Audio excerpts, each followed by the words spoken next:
कोशिश कीजिए कि आप अपने जीवन की घड़ी भगवान को सौंप दें, कि आप जानो आपका काम जाने, सब कुछ आपको सौंप दिया है। यदि इस भाव से आप भगवान को अपनाओगे कभी आपके जीवन में कुछ गलत नहीं होगा। आइए इसी विश्वास के साथ समाज की कथा में प्रवेश करते हैं। कल हमने श्रवण किया था ध्रुव चरित्र।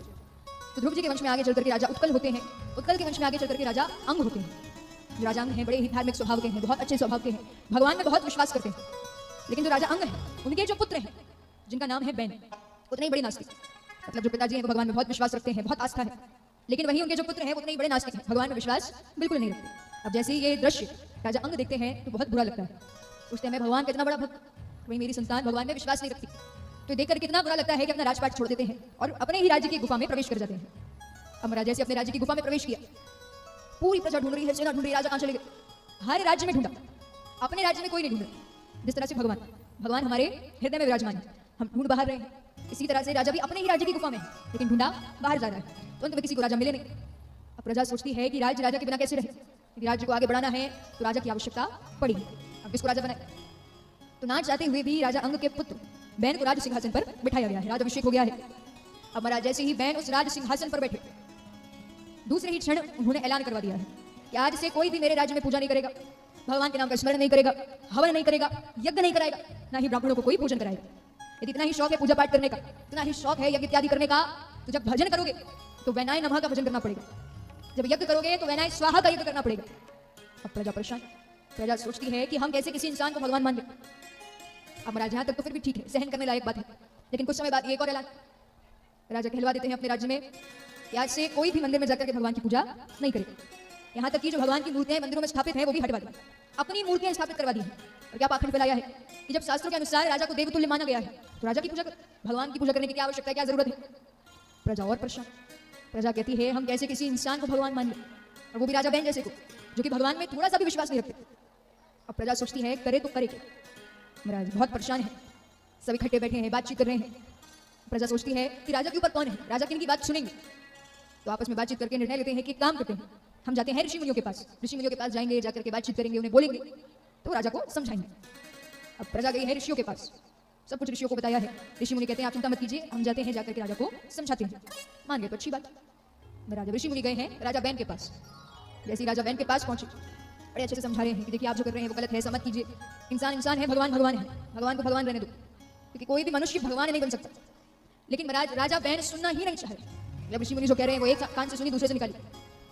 राजा बैन जो है वो अहंकार में है, घमंड में है, घमंड है, मैं तो सर्वश्रेष्ठ हूँ, मैं ऐसा कर सकता हूँ, वैसा कर सकता हूँ, मैं ये हूँ, मैं वो हूँ। और ये जो मैं शब्द है ना, यही व्यक्ति को जीते जी मार देता है। कई लोगों की आदत होती है कि बहुत ज्यादा घमंड होता है अपने आप में कि मैं तो ऐसा कर सकता हूँ, मेरे पास ये है, मेरे पास वो है। तो यदि आप जीवन में आगे बढ़ना चाहते हो तो इस मैं शब्द को त्याग दो, मैं से हम पर आ जाओ। अरे घमंड तो रावण का नहीं चला तो हमारा क्या चलेगा। जब महाराज प्रभु श्री राम रावण का वध करके आते हैं तो माता सीता कहती हैं कि उनके वध के पीछे का कारण क्या है, आपने उनका वध क्यों किया। प्रभु श्री राम कहते हैं कि मैंने उनका वध नहीं किया है, मैंने अपना वध किया है, मतलब उनके अहंकार ने अपना वध किया है।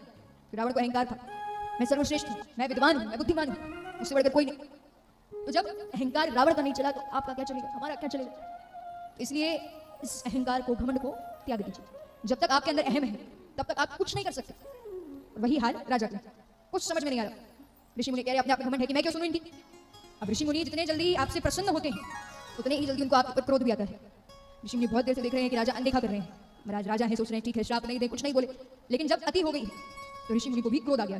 क्रोध में आकर के हुंकार ध्वनि करते हैं।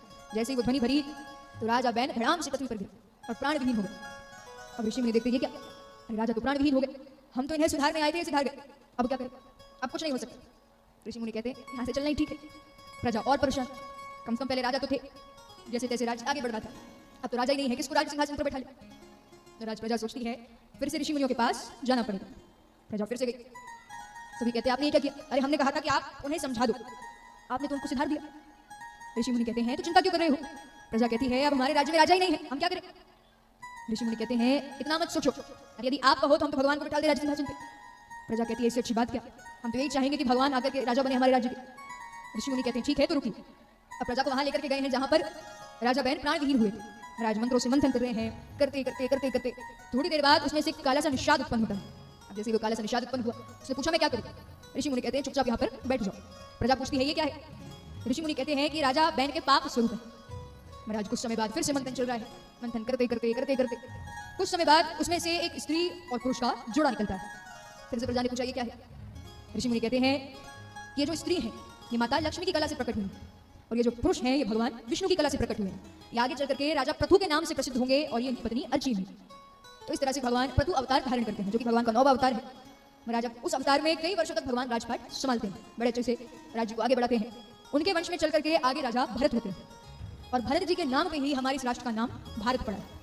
तो भरत जी भी कई वर्षों तक राजपाट संभालते हैं, लेकिन उन्हें बड़े जल्दी समझ में आ गया था कि इस राजपाट में कुछ नहीं रखा। तो इसलिए वो जो राजपाट है अपने बच्चों को सौंप दिया है, पत्नियों को सौंप दिया है कि आप संभालो, अब मैं तो वन की तरफ चला।